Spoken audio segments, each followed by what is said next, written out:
Palimos, parang awa nyo na. Makakain lang po. Gutom na po talaga ako.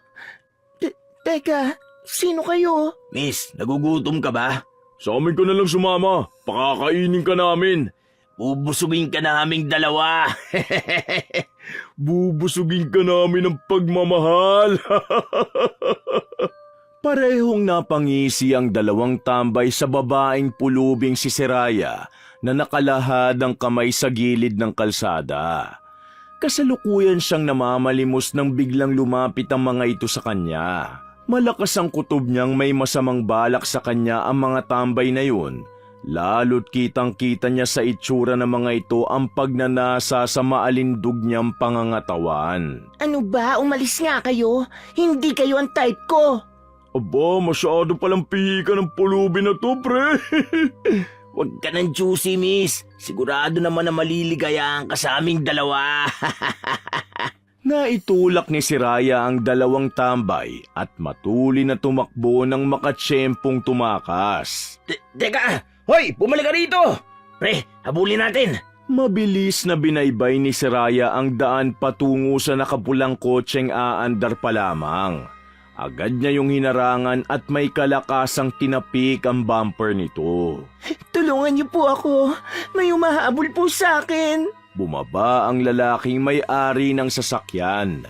Nasa middle age na ito ngunit makikita pa rin sa itsura at pangangatawan ang kapugian at kakisigan nito. Itataboy na sana ng lalaki ang pulubi, ngunit mahigpit itong kumapit sa kanya sa braso. Parang awa mo na, sir. Pagsasamantala nila ako. Tulungan mo ako. Kumislap ang mga mata ni Seraya. Biglang tila may palasong tumama sa dibdib ng lalaki nang pakatitigan nito ang babae. Animoy nabighani agad ito sa pulubi. Sa kabila kasi ng marungis na itsura at hindi kaaya-ayang amoy ni Seraya, lilitaw ang taglay nitong kagandahan kapag ito ay napaliguan. Walang nagawa ang Ginoo kundi isakay si Seraya sa magara nitong sasakyan. Napansin na rin kasi niyang palapit na ang dalawang tambay na humahabol sa pulubi. Kaagad namang pinaharurot ng lalaki ang kanyang pulang kotse. Hoy, bumalik kayo dito! Ano ba yan, pare? Tahong na, naging bato pa! Habang nasa sasakyan, hindi matinag ang mga mata ng Ginoo na tumingin sa rearview mirror kung saan nasa backseat si Seraya. Panatag na ang dalaga dahil ligtas na siya sa mga manyak na tambay. Maraming salamat talaga, sir, ha? Tatanawin ko ito sa iyong malaking utang na loob. Napalunok pa ang lalaki nang dumapo ang mga mata niya sa malusog na dibdib ng pulubi. Pumilig ang ulo ng Ginoo sa nasilayan, saka itinutok ang mga mata sa binabagtas na daan habang nagmamaneho patungo sa kanyang mansyon. Malaking utang na loob. Napakagat ng labi si Seraya at parang biglang nag-init ang katawan. Pinisil niya ang dalawang malulusog na dibdib na para bang inaakit ang nagmamaneho para makaagaw ng pansin sa kanya. Nakapako pa kasi ang mga mata ng Ginoo sa rearview mirror at tutok na nakatingin sa dalaga.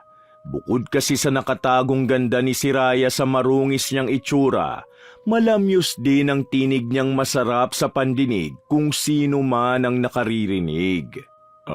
Ano palang pangalan mo? Seraya. Ikaw ba, sir? Anong pangalan mo? Napalagok muli ng laway ang Ginoo. Don Lazaro. Pwede namang Lazaro na lang. Nahalata ng pulubi na parang hindi mapakali ang mayamang lalaki. Ganun ba? Pwede namang tawagin na lang kitang Langga. Umusog pa siya sa harap at mula sa likod ay marahan niyang hinima sa mga balikat ng Ginoo. Sa unay hindi umangal si Don Lazaro, ngunit hindi kalaunan, nagising din ito sa malanding ginagawa sa kanya ng marungis na babae. Nasa daan tayo. Agad namang inalis ni Seraya ang mga kamay sa balikat ni Don Lazaro. Pasensya na, sir. Ayos lang. Ano? Ayos lang na langga ang itawag ko sa'yo? Malawak na napangiti si Siraya. Nakakaloko. Para bang inuudyo ka nagmamaneho na tingnan lang siya nito ng diretsyo. Walang naging tugon si Don Lazaro, sa halip ay itinuon nito ang atensyon sa pagmamaneho. Baka kasi makadisgrasya o di kaya'y madisgrasya pa sila kapag pinatulan ng Ginoo ang maharot na tanong ng pulubi. Pagkarating sa mansyon ni Don Lazaro, natahimik na noon si Siraya dahil ramdam na niya ang nanlalamig na ekspresyon ng Ginoo. Pagbaba naman nila ng kotse, may sunod-sunod na tanong ang mayamang lalaking yun sa dalaga. May pamilya ka ba, Siraya? Mga magulang, mga kapatid? Siguro naman kahit tirahan ay meron ka.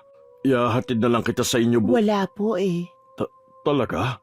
Wala kang tirahan? Wala kang kahit sinong kamag-anak? Walang pamilya? Bakit? Napansin ni Don Lazaro na nangingilid ang luha sa mga mata ng pulubi. Umiling si Siraya. Wala po, sir eh. Lahat po sila. Wala na po. Nasunog po silang lahat. Teka, huwag ka namang umiyak ng ganyan. Hindi na malaman ng Ginoo ang gagawin ng umatungal sa pag-iyak si Siraya. Patay na po silang lahat. Sa squatter lang po kami nakatira. Diyan lang po sa tondo sa may eskinita. Tapos isang gabi po, nagising na lang po ako na nasusunog na ang barong-barong namin. Ako lang po ang tanging natira sa pamilya. Ako lang po ang nabuhay dahil nakalabas po ako agad noon. Wala pong naisalba ni isa sa pamilya ko. Kaya eto ako ngayon, palaboy-laboy sa lansangan. Kung kani-kanino namamalimos para lang may panglaman tiyan. Pero araw-araw, alam nyo ba, kapag hindi sapat ang nalimos ko, sir, nagkakalkal na lang ako sa basurahan para may makain. Hindi ko alam bakit naging ganito kamiserable ang buhay ko, sir. Hindi ko po alam. Kaya, sir, parang awa nyo na. Tulungan nyo ako. Ang kaninang tawag ng laman na nararamdaman ni Don Lazaro kay Siraya ay nawala at napalitan ng awa. Para bang tumago sa puso niya ang kwento ng buhay ng napulot niyang pulubi. Tumahan ka na dyan, Siraya. Hanggat wala ka pang matutuluyan, dito ka muna sa mansyon ko pansamantala. Kaysa naman magpalaboy-laboy ka sa lansangan. Baka kung ano pa mangyaring masama sa'yo doon. Katulad kanina, pinagtangkaan ka ng mga tambay. Hindi kita hayaang maggalaw ng kahit sinong lalaki. Talaga po, sir? Dito muna ako. Maraming salamat po talaga, sir. Dahil sa labis na tuwa, mahigpit na niyakap ni Siraya ang Don. Bahagyang napangiwi ang lalaki nang maamoy ang pulubi. Ngunit di naman niya magawang pumalag dahil ramdam niya ang gabundok na dibdib ng dalaga sa harap. Nakaramdam ng init ng katawan ng Ginoo. Tila ba nanigas ang kanyang katawan. Muntik na silang mauwi sa kung ano nang biglang may lumapit sa dalawa. Nandiyan na po pala kayo, Don Lazaro. Sumalubong sa kanila ang hardinero ni Don Lazaro na si Mando. Ito rin ang driver ng mansyon. Nagkataon lang na may pinagawang importante si Don Lazaro sa kanya, kaya naman ang Don lang ang nagmaneho ng araw na yon. Kanina pa po naghihintay sa inyong anak na si Mami Isandra. Inip na po eh. Mukhang tinanghali po yata kayo nang dating. Sino po pala siya? Mando, siya pala si Siraya. Siraya siya si Mando, ang aking hardinero at driver dito sa mansyon. Hi, Mando. Nice to meet you. Sabay kindat ni Siraya sa binatang hardinero. Don Lazaro, ano po ba siya? Bakit po kayo nagpapasok ng taong grasa dito? Magmula ngayon, dito na titira si Siraya. Ha? Ano po? Teka, kamag-anak niyo po ba yan kaya dito niyo pinapatira? O bago niyong magiging muchacha? Huwag ka nang maraming tanong, Mando. Samahan mo na lang si Siraya sa loob. Dalhin mo siya sa powder room. Mukhang abala yata sa kusina si na Rosaida at Tasha, kaya ikaw nang bahala kay Siraya. Kailangan malinis na malinis ang tignan. Maliwanag? Hindi na umangal si Mando at sinunod na lang ang pinag-uutos ng amo. Tara dito, sumama ka sa akin. Ikaw naman, Mando. Huwag kang nga masungit dyan. Hindi bagay sa'yo. Huwag mo nga akong kausaping pulubi ka. Ang bantot mo. Sobrang ba... Hindi na naidugtong ng binata ang susunod na sasabihin nang mapalingon siya at mapatingin sa mga mapupungay na mata ni Siraya. Biglang tinambol ang puso ni Mando ng pakatitigang maigi ang kabiga-biganing itsura ng pulubi. Oh, bakit parang natameme ka dyan? Akala ko ba ayaw mo kong kausapin? Pero bakit ang lagkit-lagkit ng tingin mo sa akin? Marahang hinaplos ni Siraya ang namumutok na braso ng hardinero. Tila ba nahipnotismo ang binata sa mga mata ng bagong dating sa mansyon. Napakagat ng labi si Mando. Tangkasan ang susunggaban niya na ng halik ang mga labi ng pulubi nang biglang may tumawag sa kanya. Mando? Hoy, Mando! Nasa si Daddy? Teka, sino yung kasama mo? Biglang nagising si Mando sa pangaakit sa kanya ng pulubi. Hindi niya alam kung bakit nahulog agad ang loob niya sa dalagang mula sa lansangan. Ay, kayo po pala, Ma'am Isandra. Oo, bakit? Sino bang inaasahan mo? Sino yan? Bakit nandito yan? Nakahalukip-kip na lumapit ang kaisa-isang anak ni Don Lazaro na si Isandra sa dalawa, nakasalukuyang nasa hardin pa. At dadaan sana sa likuran ng mansyon para dalhin ni Mando si Siraya sa eleganting banyo para doon paliguan. Hindi ko po alam kay Don Lazaro. Napulot niya lang po siguro sa kalsada. Ha? Ano? Ikaw pala ang anak ni Langga. Masaya akong makilala ka, Isandra. Ako nga pala si Siraya. Inilahad ni Siraya ang kamay niya kay Isandra bilang tanda ng pagpapakilala. Pinanlisikan lang ng mga mata ni Isandra ang pulubi. Nagbibiro ka ba? Makikipag-shake hands ako sa pulubing gaya mo? Sa tingin mo maatim kong kamayan ng marumi mong kamay? Isa kang 99.9 germs. Hindi, 100% germs. No way! Ang arte mo naman. Nagmana ka ba talaga sa Langga ko?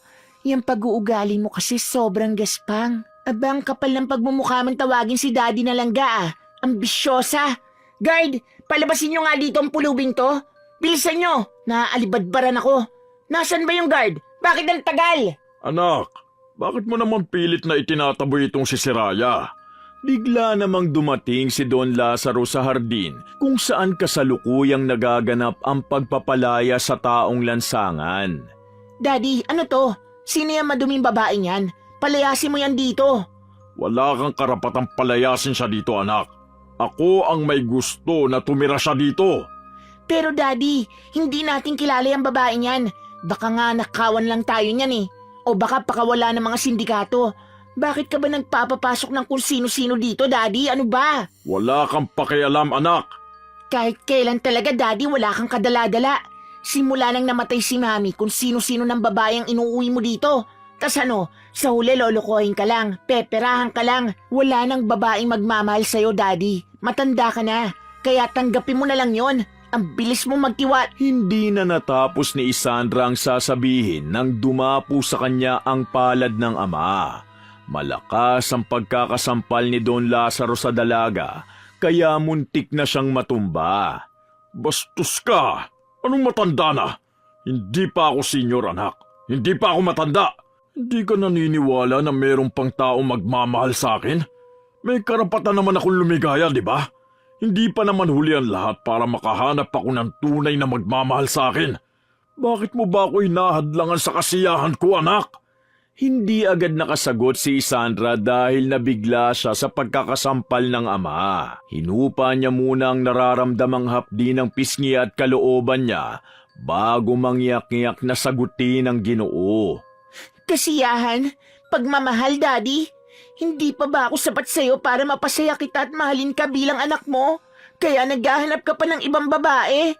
Isandra, magkaiba ang pagmamahal ng isang anak sa pagmamahal ng taong makakasama mo habang buhay. Pero Daddy, sasamahan kita habang buhay. Ako ang mag-aalaga sa'yo. Tumigil ka na. Tanggapin mo na lang ang desisyon kung dito titira si Siraya. Pero Daddy... Tumigil ka na! Mando, bumalik ka na sa ginagawa mo sa hardin. Pakilinisan mo na rin ang kotse ko pagkatapos. Ako nang bahala dito kay Siraya. Masusunod po, Don Lazaro. Matamang tumingin pa ang hardinero kay Siraya. Umangat pa ang labi ng pulubi nang makitang nagtaas baba ang Adam's apple ni Mando. Tila tanda ng pagnanasa nito sa kanya. Naiwang patuloy pa rin sa pag-iyak si Isandra na nagpangiti lalo sa dalagang pulubi. Siguradong makukuha na niya ang loob ng mayamang Ginoo. Pagkarating ng Don at gusgusing dalaga sa restroom, pinapasok na siya nito sa eleganting banyo. Subalit humawak muna si Siraya sa maugat na kamay ng Ginoo at pilit na pinapasok din sa loob nun. Sabay tayong maligo, Langga. Langga? Ayaw mo ba? Gusto mo ba mahal na lang? Pero sandali, Siraya. Tayo na ba? Agad-agad? Tumawa ulit ng mahinhin si Siraya. Masyado bang mabilis? Gusto mo ba bagalan natin? Masensual ang mga ngiti ng dalaga, ngunit hindi agad nagpadala sa tukso ang lalaki. Busy ako eh. Siraya, tatawagin ko na lang yung mga kasambahay dito. Sila nang bahala sa'yo para sa isusuot mo, ha? Sila na rin ang bahala sa'yo kung saan ka dadalhin para sa magiging kwarto mo. Nandyan na rin sa restroom lahat ng kakailanganin mo. Pagkatapos mo maligo, kakain na tayo sa baba. Sige, Langga.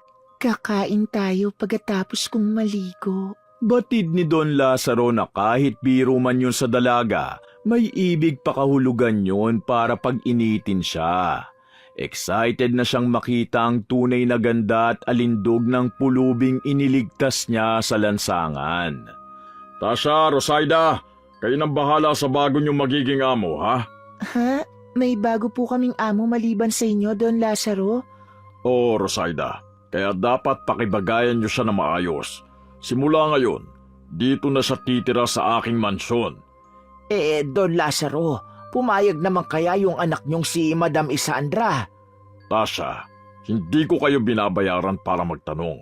Sundin niyo na lang ang pinag-uutos ko. Pasensya na po, Don Lazaro. Hindi na po mauulit. Nandun ngayon sa malaking restroom ang bago niyong amo, si Siraya. Ipaganda niyo siya ng magandang isusuot. Gusto ko yung babagay sa kanya. Ay, teka. Ako na lang pala. May hinanap si Don Lazaro sa malaking walk-in closet nito. Yun ay ang mga damit ng namayapa niyang asawa. Makukulay at tila magagarbo pa ang mga kasuotang yun. Heto ang ipasuot niyo sa kanya. Isang dilaw na bestida na may bulaklaking disenyo ang inabot niya sa mga katulong.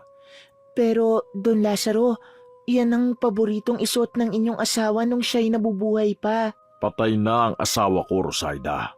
Hindi niya na maisusuot pa yan. Kaya kay Siraya na yan simula ngayon. Umalis na si Don Lazaro at bumaba na para makapagpahinga. Samantalang naiwan namang parang dismayado ang dalawang katulong na sina Rosaida at Manang Tasha. Mukhang wala na yatang pag-asa sa'yo si Don Lazaro, Rosaida. Hindi ka talaga natitipuhan ng ating amo. Mukhang tuluyan na yatang tinamaan ng lintik si Don Lazaro ng pulubing napulot niya. Hindi ako makakapayag, Manang. Ano bang nakita niya sa pulubing yun? Hindi naman hamak na mas maganda ako kumpara sa kanya. Ang problema lang, nadudugyot ka na kakalinis, kakalaba, kakahugas ng pinggan at kung ano-ano pa sa malaking bahay na ito ng amo natin. Kaya nawawala na yung ganda mo. Talaga lang, Manang Tasha. Ikumpara mo naman ako sa gusgusin, sa isang pulubi. Doon na lang natin malalaman kapag inayusan na ng husto ang pulubing yun, kung sinong mas matimbang ang ganda sa inyong dalawa. Siyempre ako. Tignan natin, iha. Maingat na inabot ni Manang Tasya ang bestidang isusuot ni Seraya doon sa may malaking restroom. Samantalang ang katulong na si Rosaida, napapakuyo ang mga kamao sa galit sa naliligong pulubi. Hindi ko matatanggap na yung pulubing niya ng makakatuluyan ni Don Lazaro. Dapat ako lang. Ang totoo, kagaya ng ibang mga kababaihan, ang habol lang ng katulong na si Rosaida kay Don Lazaro kapag silang nagkatuluyan ay ang mga manat ari-arian nito. Mas lalo pang lalaki ang matatanggap niyang pamana kung sakaling mamatay ang Ginoo. Ngunit malabo na yatang maisakatuparan ng plano niya dahil mukhang ang Sirayang yun ang aangkin ng lahat ng dapat ay sa kanya. Paglabas sa malaking restroom ng bagong ligong si Siraya, dumiretso na siya sa powder room. Halos hindi siya makilala nang naisukat na niya ang bestidang dilaw na ipinasuot sa kanya ni Don Lazaro. Mas litaw na rin ang ganda niya at ang alindog ng pangangatawan. Malinis na siyang tingnan. Sobrang puting parang labanos din ang kutis at balat ng dalaga na dati pagala-gala lamang sa lansangan. Hindi lubos na inakala ni Don Lazaro ang naging resulta ni Seraya nang ito'y maiging napaliguan. Mas lalong tumindi ang pagkahumaling ng mayamang lalaki sa dalaga na hindi mapagkakamalang pulubi. Kitang-kita naman ang panggagalaiti ni Rosaida kay Seraya nang nakangangang kanyang amo na tinititigan nito ang dalaga. Hindi to pwede. Habang tumatagal, mas lumalalim ang relasyon ni Don Lazaro at Seraya sa isa't isa. Dahil na rin sa pangaakit ni Seraya sa Ginoo, nakuha na niya ng buong buo ang puso nito. Dahil doon, mas nagngingit-ngit sa inis ang anak ng Don na si Isandra at ang katulong na si Rosaida sa dalaga. Habang si Mando, tsumitsyempo na makadali sa dalaga. Lingid kasi sa kaalaman ni Seraya, may lihim na pagnanasa ang hardinerong yun sa kanya. Isang araw, nag-anunsyo si Don Lazaro sa mga kasama nito sa mansyon. Gusto ko lang sabihin sa inyo na ikakasal na kami ni Seraya sa susunod na buwan. Halos sabay-sabay na napanganga at nagulantang ang lahat sa naging anunsyong yon ng Ginoo. Kaagad namang umapila si Isandra. Ano ba, Daddy? Tigilan mo na nga yung kaibangan mo sa babaeng yan. 2 linggo pa lang kayo magkakilala, tapos magpapakasal agad kayo? Ginatungan naman yon ni Rosaida. Sumasang-ayon po ko kay Madam Isandra, Don Lazaro. Bakit naman po ganun kabilis? Ano po bang pinakain sa inyo ng babaeng yan para pakasalan nyo agad? Gayuma? Magsitigil kayong dalawa. Hindi ko hinihingi ang opinyon nyo. Ibinalita ko lang sa inyo na magpapakasal na kami. May problema ba kayo ron? Wala. Dahil kayo ang mga problema ko. Ang hihilig nyo makialam. Ikaw, Rosaida, isang-isa pa nasasalungat ka sa akin. Sisisanting kita. At ikaw naman, anak. Kahit noon pa man kontra ka na sa akin sa mga natitipuhan kong babae. Hayaan mo ko ngayon. Pababayaan na kita at pwede mo na akong iwan. May mag-aalaga na sa akin simula ngayon. Walang iba yun kundi si Seraya, ang aking kaisa-isang langga. Matamis nang initian lang ng nakakainsulto ni Seraya ang naiinis na si Isandra at Rosaida habang nakapulupot siya sa braso ng fiancé. Ipinagmayabang pa niya sa 2 katulong, hardinero at anak na mapapangasawa ang suot na mamahaling singsing sa kanyang palasingsingan. Mahal ko ang daddy mo, Isandra. Mahal ko ang mga amo nyo. Kung tutol man kayo sa pag-iibigan naming 2 nilangga, ipaglalaban ko siya at hindi susukuan hanggang sa huling hininga ko. Dahil sa mapanghamong katagana yun ni Seraya, padabog na tumayo si Isandra na nagpalingon sa lahat sa kanya. Kung yung pulubing babae na yan palang pipiliin mo, Daddy, mabuti pa nga na umalis na lang ako. Mabuti pa nga. Tutal, di mo na rin ako kailangan, di ba? Dahil may langga ka ng mag-aalaga sa'yo.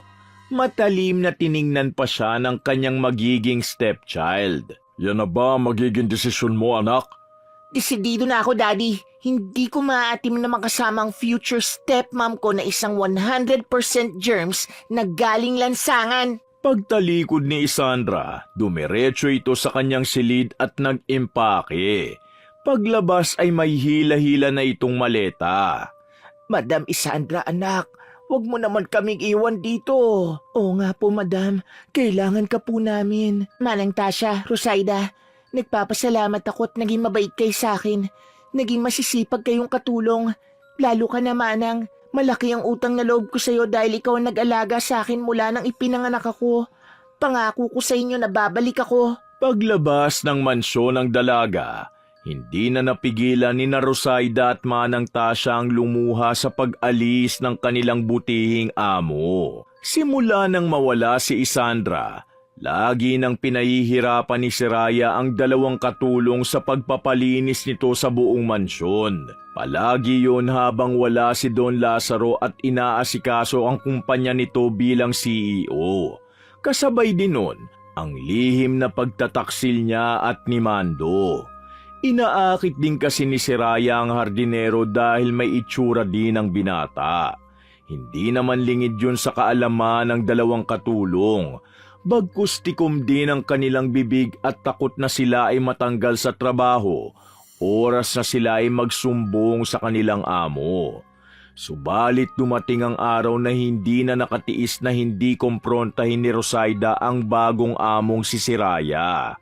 Buhat kasi nang dumating ang pulubing binihisan lang ni Don Lazaro ng kapiraso at mamahaling tela, ay yamot na siya sa pagiging ambisyosa nito.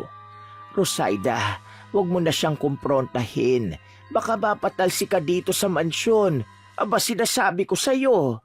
Manang, hindi ko hayaang magreyna-reynahan na lang ang Siraya na yan dito sa mansyon. Hindi ko rin dapat hayaan na kung ano-ano na lang ang ginagawa nilang kababalaghan ni Mando habang wala si Don Lazaro. Dapat matigil na ang pagiging ambisyosa niya at matandaan niyang nasa lansangan lang siya noon nakatira. Aba, bakit nagchichismisan kayong dalawa dyan? Hindi kayo bumalik sa kanya-kanya yung trabaho. Linisin niyo ang buong mansyon. Dalian niyo. Hindi mo na kami mapapasunod sa'yo, Siraya. Hindi mo kami alila. Aba, ano bang dapat itawag sa'yo? Muchacha? Utusan? Pareho lang naman yon. Mas mababa ka pang di hamak sa amin ni Manang Tasha dahil isa ka lang hamak na pulubing nakatira sa squatter. Kawawa ka naman dahil ikaw lang ang natira sa pamilya mong nasunog doon. Naging maswerte ka lang naman dahil napulot ka ng amo namin. Kaya huwag kang maging ambisyosa. Hindi bagay sa yung pulubing kagaya mo. Anong sinabi mo? Sinugod ni Siraya ng sabunot ang dalagang katulong kasabay din noon ang paglagapak nila sa damuhang dalawa. Nakahablot din si Rosaida sa buhok ng babae hanggang sa nagpambuno sila. Sampal, suntok at kalmot kung saan-saan. Tama na yan, Ma'am Siraya! Rosaida! Ano nangyayari? Mando, tulungan mo ko. Hindi ko sila maawat. Tama na yan! Nagkalas na ang dalawang mapanlaban sa isa't isa. Mas maraming kalmot ang tinamo ni Siraya kumpara kay Rosaida na galos lang dahil nakaibabaw ang katulong sa kanya. Tingnan mong ginawa mo sa aking hayop ka. Deserve mo yan. Ambisyosa ka kasi. At sinong ambisyosa? Gulantang si Rosaida nang dumating si Don Lazaro habang bitbit ang susi ng kotse. Hindi nila napansin na nandun na ang kanilang amo dahil sa tensyon sa pagitan ng dalawang nagpambuno. Siraya, Langga, ano nangyari sa'yo? Bakit napakarami mong kalmot sa katawan? Kagagawa ng muchacha na yan. Tinuro niyang nakamaang na si Rosaida. Sandali, Don Lazaro. Magpapaliwanag po ako. Hindi mo na kailangang magpaliwanag, Rosaida. Dahil kitang-kita ang ebidensya kung sino talagang inapirito. Teka po, Don Lazaro. Tumahimik ka na! Nangangatog ang mga tuhod ng katulong na yun sa takot sa kaharap na Ginoo. Lumayas ka na, bago pa dumilim ng tuluyan ang paningin ko sa'yo. Hindi na nakapag-impake pa si Rosaida at nakayukong nilisa na lamang ang malaking bahay na yun. Walang gabi na hindi nagpapakaligaya sina Don Lazaro at Siraya. Inggit na inggit naman si Mando sa tuwing naririnig nito ang ungol ng dalawa. Magmula kasi na napalaya si Rosaida sa mansyon na yun, hindi na umaalis ang Ginoo upang bantayan ang langga nito. Hindi na tuloy makajakpat ang hardinero sa dalaga na laman palagi ng kanyang isipan. Kainis naman, oh. Miss ko na yung mga halik sa akin ni Siraya eh. Panira ng gabi tong matandang to. Sana mawala na siya ng tuluyan para mapasa akin na si Siraya. Di pala alam ni Mando na ang piping dasal pala niyang yun ay matutupad sa kakaibang paraan. Dahil isang gabi, bilog na bilog ang buwano na bida sa madilim na kalangitan at kalat na bituin. Hating gabi na at nagpapahinga si Mando sa duyan sa bakuran ng mansyon nang biglang marinig ang sigaw ni Don Lazaro. Nang mga oras na yon, panigurado siyang nagpapaligaya na naman sila ni Siraya. Grabe namang sigaw ng matandang yon. Nasarapan ng todo. Dala ng kuryosidad, umakyat siya upang alamin ang nangyayari sa silid ng dalawa. Pagkarating doon, itinapat niya ang kanyang tenga sa pinto upang marinig ang mga ito. Subalit wala siyang narinig na kahit na anong ingay. Ano yung sigaw na yun? Bakit ang tahimik? Buksan ko na kaya? Hindi na nagpatumpik-tumpik ang binata at binuksan ang silid. Pagbukas niya ng ilaw, nagulantang siya sa nadatnan at pumainlan lang ang sigaw niya sa buong mansyon nang tumambad sa kanya ang wala ng buhay na katawan ng kanyang amo. Don Lazaro! Wakwak kasi ang dibdib nito hanggang tiyan. Wala nang laman loob. Pagkalapit pa niya, halos masuka siya sa itsura ni Don Lazaro nang wala rin itong mga mata. Anong Ha? May narinig siyang mga kalabog sa ibaba. Bumilis ang tibok ng kanyang puso ngunit hindi niya yun inalintana. Sa halip ay tinanggap niya ang kuryosidad na namumuo sa kanyang utak. Pagbaba niya, may parang itim na uri ng nilalang doon na parang isang mabangis na hayop. Tila ba may kinakain ito ng kung ano sa sahig. Pag-angat ng ulo ng hayop na yun, napatigalgal siya na isa pala yung aswang at ang nilalantakan nito ay si Manang Tasya. Hindi! Manang Tasya! Kasalukuyang inunguya ng aswang ang bituka ng matandang babae at nang pakatitigang mabuti ni Mando kung sino ang halimaw na sumalakay sa mansyon, ay labis siyang nagulat. Si Raya? Isa kang aswang? Isang malakas na atungol ang naging sagot ng alagad ng dilim sa hardinero. Tatakbo na sana si Mando subalit mataas na lumundag ang aswang para hadlangan siya sa kanyang pagtakas. Galit na inangilan siya ng aswang na si Siraya habang marahang lumalapit sa binata. Siraya ako ito, si Mando. Hindi mo ba ako nakikilala? Huwag mo akong patayin, parang awa mo na. Ginusto kita ng higit sa lahat at ikaw ang babaeng unang karanasan ko. Kaya naman, buhayin mo ako. Bumulwak ang masaganang dugo ni Mando sa bibig nang may dinukot ang aswang na yun sa kanyang dibdib. Paghugot ay saka agad na nilantaka ng halimaw na si Siraya ang sariwang pusong tumitibok-tibok pa ng hardinero. Paldung-paldo ang aswang dahil hindi lang isang naging biktima at naging laman tiyan ni Siraya nung gabing yun, kundi 3. At yun ang tunay na anyo ng pulubi tuwing sasapit ang gabing bilog na bilog ang buwan. Agad na nabalitaan ni Isandra ang kalunos-lunos na nangyari sa kanyang amang si Don Lazaro sa mansyon na yun. Hindi niya lubos akalain na ganun ang sinapit na kamatayan ng pinakamamahal na ama. Sa burol ni Don Lazaro, hindi man lang niya nasilayan ang katawan ng kanyang ama. Dahil nga sa halos magkandalasug-lasug na, saradong kabaong ang pinili sa punerarya bago ito maiburol sa lugar na paglalamayan. Walang kasing sakit para kay Isandra na tinuldukan ng buhay ng kanyang ama ng babaeng lubos nitong minahal at pinagkatiwalaan. Kung nakinig ka lang sana sa akin, Daddy, na delikado ang babaeng yun. Kung nakinig ka lang sana sa akin na wag basta-basta magtiwala sa kahit sino. Kung makontento ka lang sa akin bilang anak mo at ibibigay ko lahat ng pagmamahal ko sa'yo mula nang mamatay si Mami, hindi ka sana magkakaganito. Sumunod ka nga kay Mami pero yung bangkay mo naman, tinarantado ka ng taong gumawa sa'yo nito. Pagbabayaran niya ang ginawa niya sa'yo. Napatakan niya ng luha ang sumisiyap-siyap na sisiw sa ibabaw ng kabaong ng ama. Kinuha ng dalagang sisiw, tapos ay tinawagan si Rosaida, ang best friend niyang may alam din sa pambabarang maliban sa kanya. Napatawag ka, Bes. Sisimulan na ba natin ang paghihiganti para sa daddy mo at kay Manang? Oo, huwag na tayo magpatumpik-tumpik pa, Rosaida. Simulan na natin. Nakipagkita si Rosaida kay Isandra para sa magkasanib puwersang pambabarang kay Siraya. Isang pambabarang gamit ang sisiw ang napili ng dalawa upang orasyonan. Sa pagsisimula ng pambabarang, sinimulan ni Isandra na ilagay ang sisiw sa bote tapos isinara yon bago pausukan ng insensong itim. Magkasabay na nagsambit ng lengguaheng Latin ang dalawa habang pinarurusahan ang binabarang nila.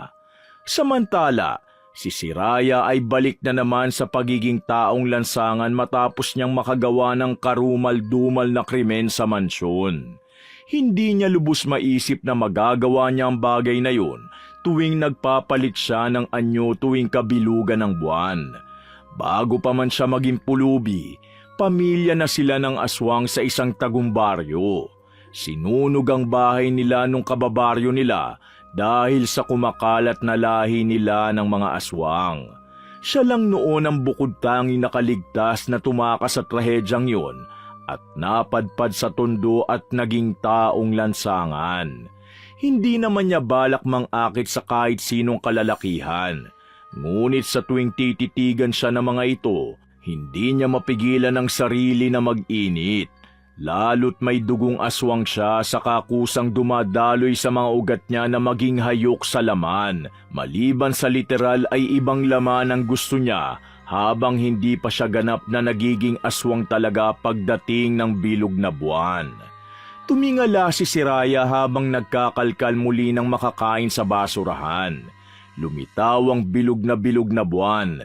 Hindi niya lubos akalaing full mo na namang muli matapos niyang patayin si Don Lazaro at ang isang katulong, pati ang hardinero nito sa mansyon. Kasabay ng pagsilay ng bilog ng buwan sa madilim na kalangitan, ay ang pagsilay din ng mga ngiti niya sa kanyang mga labi. Sa wakas, makakakain na rin ako ng sariwang laman ng tao. Hindi na ulit ako magugutom nitong muli. Hinding-hindi na. Mabilis na nagpalit ng anyo si Siraya. Mabilis na gumapang ang itim na balahibo sa kanyang katawan. Kasabay din noon lumitaw ang mahabang pangil niya sa mga ngipin. Bahagya rin itong naging kuba at nagsilabasan at habaan ang mga kuko nito. Sa ganap na pagpapalit nito ng anyo bilang aswang, may nahanap agad siyang magiging biktima at laman tiyan niya. May dalawang pamilyar na tambay ang nakaagaw sa kanya ng atensyon. Langu sa alak ang mga ito na pasuray-suray na naglalakad sa gilid ng kalsada habang magkaakbay ang dalawa. Ang mga tambay na yon ay naunang nabighani sa ganda niya sa kabila ng pagiging gusgusi nito. At may balak sanang pagsamantalahan siya, ngunit nabigo ito dahil niligtas siya noon ni Don Lazaro. Matuli na inatake ni Siraya ang dalawang tambay at pinagkakalmot ang mga ito sa iba't ibang bahagi ng katawan. Winarak agad niya ang tiyan ng dalawa at nilantaka ng mga laman loob. Hayok na hayok sa laman ng pulubing aswang. Ninanamnam at ninangasab hanggang sa wala nang natira. Muli sanang maghahanap ang aswang ng mabibiktima, ngunit napatigil siya nang biglang sumakit ang kanyang tiyan. Anong nangyayari sa akin? Bakit sobrang sakit ng tiyan ko?